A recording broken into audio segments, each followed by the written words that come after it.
Rafiq's heart hammered against his ribs, sweat, cold and clammy, beaded on his forehead.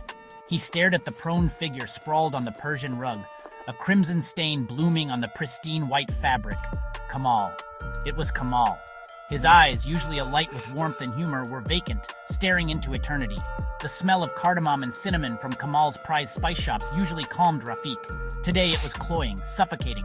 He stumbled back, his mind a whirlwind of confusion and terror. This couldn't be real. This couldn't be happening. 3 options battled within him. He could call the police. But what if they thought he was responsible? He could run, disappear into the crowded streets of Srinagar, but could he live with the guilt? Or he could hide the body, pretend he never saw anything. Each option seemed more ludicrous than the last. Rafiq sank to his knees, his gaze transfixed on Kamal's lifeless hand. A hand that had always readily offered chai and camaraderie now lay cold and accusing. His friend was gone, and Rafiq was trapped in a nightmare. Rafiq was trapped in a nightmare. The ringing phone jolted Rafiq back to reality. It was Mina, Kamal's wife. Should he answer? Tell her? Panic constricted his throat. He let the phone go to voicemail. He couldn't speak, not yet. Not while his voice trembled with fear and his mind reeled with the impossible. His gaze darted around the room, landing on the overturned stool, the scattered papers, the spilled inkwell. This wasn't a peaceful death.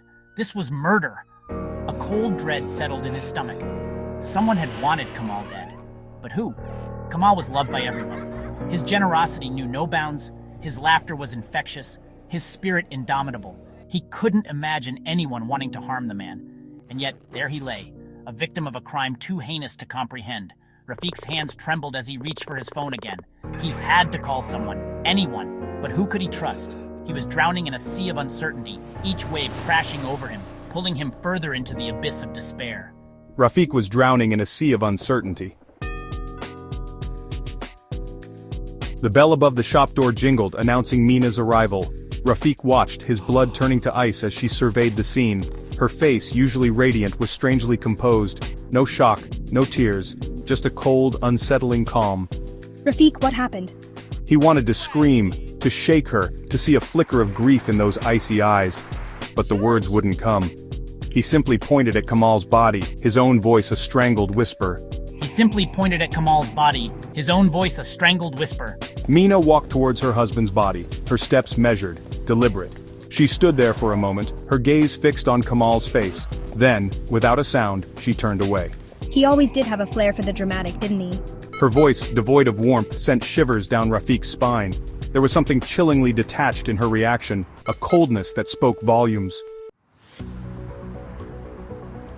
Later that night, as the news of Kamal's death spread like wildfire, Rafiq found himself unable to shake off the image of Mina's indifference. It felt wrong, unnatural.